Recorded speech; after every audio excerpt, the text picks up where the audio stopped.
Hey everyone, so as suggested by the title, this one's not really going to have much to do with religion or atheism, so a bit of an off topic episode, and yet at the same time, it's not something that's completely coming out of left field either. Regular listeners will know that I've wrestled with things like chronic headaches, depression, and anxiety throughout my life. And I'm no stranger to taking serotonergic drugs for those comorbid conditions. And so the reason why the episode is entitled Serotonin Syndrome is that both myself and my doctor seem to agree that I've been wrestling with some degree of that condition over the past week, and it's proven to be one of the most harrowing experiences of my life. And so maybe I'll start with my own layman's definition of serotonin syndrome, and then, if necessary for comparison, I'll follow up with a more strict medical definition. But it's basically when your body has an excess of the brain chemical or neurotransmitter serotonin in its nervous system. And this is something that has stuck with me since I took a college level psych course many years ago. The irony that there's brain chemicals or hormones that we think of as being positive, very conducive to well being, like serotonin and dopamine. But the catch is only in the right amounts. Dopamine is part of your body's reward system, but too little and it's implicated in neuromuscular disorders like Parkinson's, etc. Too much and it's implicated in psychotic disorders like schizophrenia, which is why certain antipsychotics are sometimes referred to as dopamine scrubbers.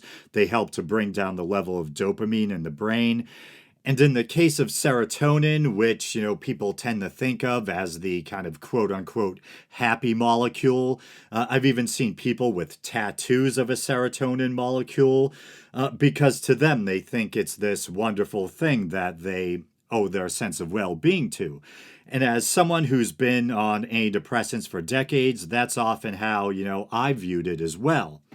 And on a side note, and I may actually do a separate episode on this in the future, it's something I've been rolling around in my head for a while, trying to wrap my head around it. Apparently, there's this debate or point of contention among experts now as to whether serotonergic antidepressants really do help elevate mood via elevating serotonin, or if the fact that they're serotonergic is just a coincidence, it's actually another mechanism that's improving mood.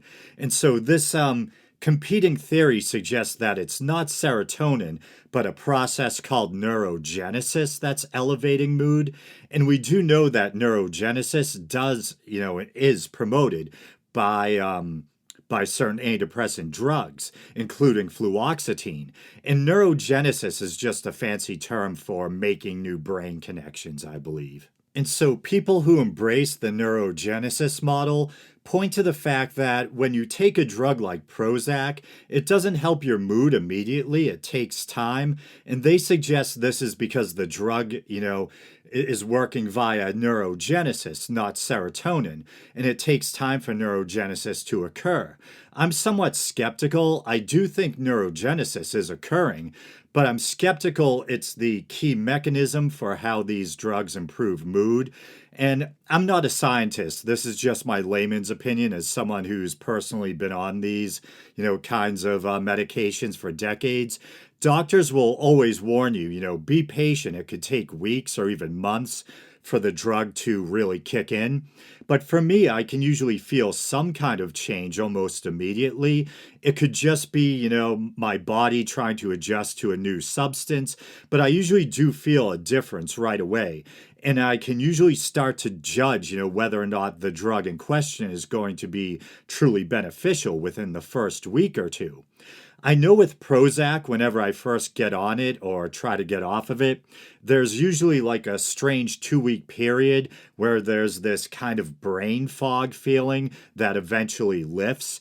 And in fact, I've always touted Prozac as, once that brain fog does lift, is being one of the most natural feeling psychotropic meds I've ever been on. You feel, or at least for me, I felt really clear and clean headed on it. And once again, not a doctor, don't even play one on TV, but my understanding of why antidepressants don't dramatically work the first time you pop them, like a street drug, like ecstasy, is because the medicine or the effect has to build up in your system gradually. So, to reiterate, it could be that the serotonergic effect has to build up gradually. But in fairness, hey, neurogenesis could be helping the depression and playing a part as well. I'm not trying to rule that out completely. And for the third time now, I guess drink up if you're not driving. I'm not a doctor. So, for all I know, maybe the neurogenesis model is correct. I'm just skeptical. And I think another reason why some embrace the neurogenesis model is due to the fact that supposedly tests have been done where serotonin levels have been lowered in patients and it doesn't seem to make them any more depressed. But I'm thinking, at the same time, does that necessarily mean that increasing serotonin levels doesn't help? In fairness, maybe they've done tests along those lines too. And once again, if you look at street or recreational drugs like MDMA, which floods the brain with serotonin, that sure as hell makes you feel pretty damn good, doesn't it? And I'm speaking as someone who did way more than my fair share of ecstasy, aka MDMA, back in the day. And I can actually remember going to clubs after I started antidepressants and being frustrated because the ecstasy didn't seem to work as well anymore. And as I understand it, the way in which antidepressants raise serotonin is different than the way in which ecstasy raises serotonin. So the two kind of work against each other. And it's actually pretty normal for people on antidepressants to no longer get the desired high or maximum effect out of MDMA. But as I was recently reading, supposedly serotonin syndrome, you can get it by mixing antidepressants with MDMA. So I may have gotten lucky back in the day. And as I understand it, and this is what may have happened to me, if you mix two different types of antidepressants that work via different mechanisms, that can be a recipe for serotonin syndrome. And in my case, it was mixing a tricyclic antidepressant and an SSRI.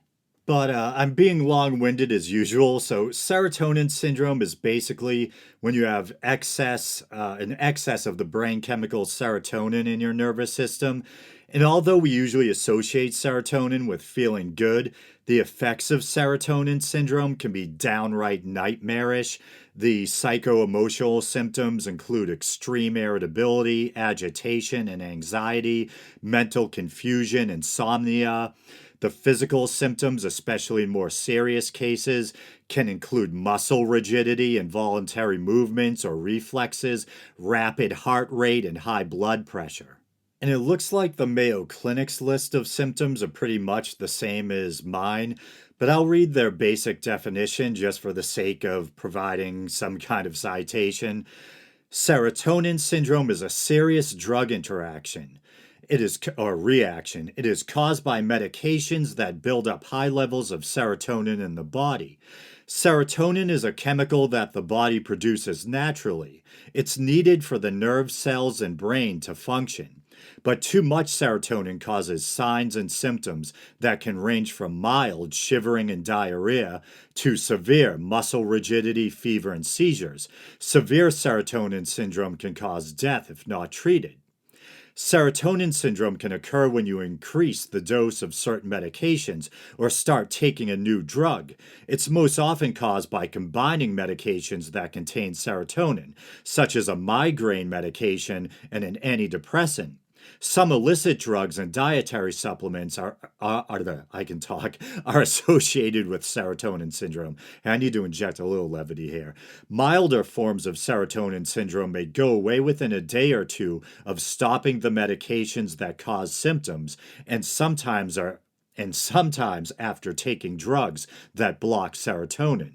And on a side note, when I could tell something bad was going on, I actually looked into a medication. I believe it's pronounced cyproheptadine, and I think the old generic name is Periactin. But it's a prescription only not antidepressant, antihistamine that supposedly blocks serotonin. And the way I first found out about it is, you guys know how neurotic I can be. And when I get on it, when I get settled on a antidepressant, I can start worrying about sexual side effects, and I start, looking into remedies. Well, a long time ago, I had read about how cyproheptadine can actually be taken in an as needed or on an as needed basis. And supposedly, because it blocks the production of serotonin, let's say you're on an SSRI and you and your lady want to get down, or you and your guy, or however you swing, supposedly you can take this antihistamine and it will temporarily reverse the serotonergic effects of your antidepressant in theory, and allow you to really get it on, temporarily really reversing the sexual side effects. So I had heard about it because of that, but supposedly it's also sometimes used in cases of serotonin syndrome to help bring down serotonin levels. So I thought that was pretty interesting. And I already caught a mistake, so I don't have to offer a correction next time around. I accidentally said that periactin was the generic name of cyproheptadine. Periactin was actually the brand name that it used to go by. Okay, so on to what happened with me. So I know, to the chagrin of some of my listeners, I tend to talk a lot about my medications and medical problems, etc. But you'll probably know, for almost 2 years now, since around the time the whole COVID thing started, I've been taking tricyclic antidepressants. As I like to say, primarily for chronic migraines, but also depression. And I do also have some degree of anxiety in my personal history. To be honest, switching to tricyclics was pretty much a cakewalk. I moved from fluoxetine to amitriptyline, and it couldn't have been easier. The only problem for me was when the tricyclic side effects began to emerge: the excessive dry mouth, memory issues, slurred speaking, which, as a podcaster, you can probably imagine, how bothersome that might be. I started taking nortriptyline a little over a month ago. It's closely related to amitriptyline. It's actually its metabolite, and it's said to have less side effects, or at least the same side effects, just much milder. And I actually agree with that assessment. The dry mouth and speaking trouble were, a lot less severe, but some of the brain fog and mental blanks were still there. So I thought, hey, let's finally do it. Let's go back to fluoxetine, which is generic Prozac. So I contacted my doctor, and she gave me the okay. She left it up to me whether I want to take a week or 2 weeks to wean off of the nortriptyline. But the first night, I add on 20 milligrams of Prozac, as discussed with her. And the next day, I felt great, probably due to the addition of the Prozac. Things seemed, even a little brighter, almost euphoric. That night and the following night, I brought down the nortriptyline dosage a bit. By about the third night, all of a sudden, like a bolt out of the blue, I'm hit with some of the worst, most acute anxiety I've ever felt in my life. Maybe on par with, probably worse than, bad trip anxiety. Whole body trembling, really agitated, overly pessimistic, unshakable doom and gloom thinking. The only silver lining was, for some reason, tricyclic antidepressants are often prescribed off label as a sleep aid.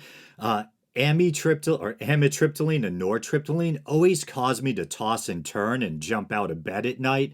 But I think the little bit of Prozac I had in me was actually allowing me to somehow miraculously fall asleep, at least here and there.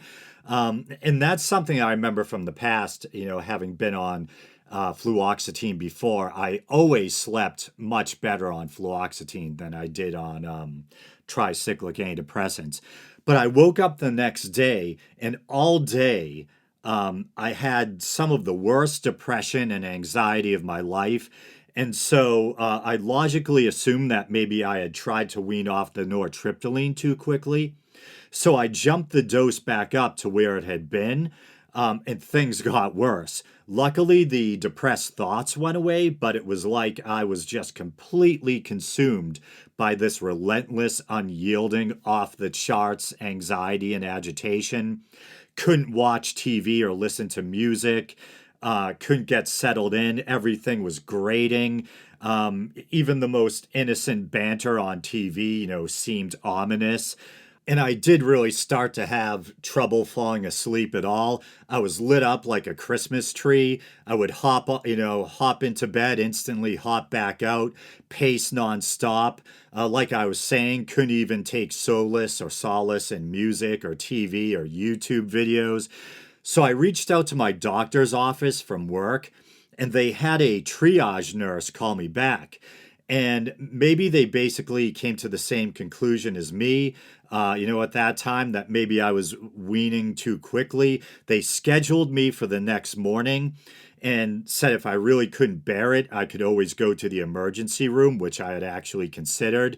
But I did end up going to the emergency room, and for that night they told me don't change anything you're doing with your medications. So that meant I took more of the full dose of nortriptyline, which I probably shouldn't have. So that night, as I just said, took a full dose of nortriptyline again, felt even worse, which led me to the conclusion shared by my doctor, who I saw the next morning, that it was a drug interaction, probably caused by too much serotonin. So I told her how I was absolutely coming out of my skin, worse than anything I'd ever experienced in my life. I was hoping this was I was hoping this is what she would do, and she did. She prescribed me a benzo to take while I tried to ride out the nortriptyline withdrawals cold turkey, because I told her I was afraid to take that stuff anymore, and she didn't want me taking it either. So this is now my fourth day on clonazepam, I think it is, Klonopin. The first 2 days, it did an awesome job of tamping down or melting away the anxiety. But today, I can kind of feel it clawing beneath the surface. Maybe that means I need to bump it up a little. But from what I've read, the worst of the nortriptyline withdrawals tend to peak at about day 5 or so. So there's something to look forward to. And also, she decreased my fluoxetine dose down to 10 milligrams in the meantime to help avoid exacerbating the serotonin syndrome. So I'm kind of in this weird place suddenly on next to no antidepressants or migraine meds. So things are kind of a bit gloomy and dim right now, but I'm doing my best. And so I know all this sounds kind of grim, but I'm hoping for a happy ending. Hopefully things will, start to turn around before the Klonopin runs out. But it's funny, I mentioned how I couldn't even take solace in entertainment like TV or YouTube videos. I remember all I kept hearing about was Will Smith slapping Chris Rock, and I kept hearing Smith, clips because that it was all over YouTube. Everyone was discussing it. So I kept hearing clips of Smith violently yelling at Rock, to keep his wife's name out of his, bleeping mouth. And I'm someone who's into horror movies, who sings in a dark metal band, but in my super vulnerable, overly anxious, compromised state, anything even hinting violence seemed overwhelming. And I just remember Will Smith's yelling, shredding through my nervous system. But my fragile state aside, I did think that whole thing was just gross and depressing. I always looked at Will Smith as this super kind and good natured dude, always ready with a smile and a joke. And to see him get up on stage and physically strike someone, and then to proceed to scream and swear like a maniac from the audience with so much anger and vitriol that sounded like he was going to explode. He basically destroyed his reputation overnight. I'll never look at him the same way. Part of me feels bad because just like I'm going through something, I'm sure Will Smith is going through something too. Whether or not it has to do with his, apparent open marriage or whatever, I don't know. But it was disturbing to witness. And I'm one of those people who gives, Chris Rock the benefit of the doubt that he probably didn't know about Jada Smith's alopecia. So he probably thought he was just making an innocent hairstyle joke. And even if, for the sake of argument, he knew, about her alopecia, I still don't think that would merit violence. Will Smith could have found some other way to address it on or off stage instead of you know, making himself look like some kind of out of control ogre on the world stage. But with that being said, and to get back on subject as we near the conclusion of this relatively short episode, yeah, serotonin syndrome's no joke, so please be careful if you decide to switch medications or watch what you mix, your medications with. It's just scary stuff. So please do your best to stay happy and healthy. And as always, thanks for listening. And if you do ever start to experience the more severe symptoms of serotonin syndrome, muscle rigidity, seizures, that kind of thing, seek immediate medical attention. And all right, brothers and sisters, until next time.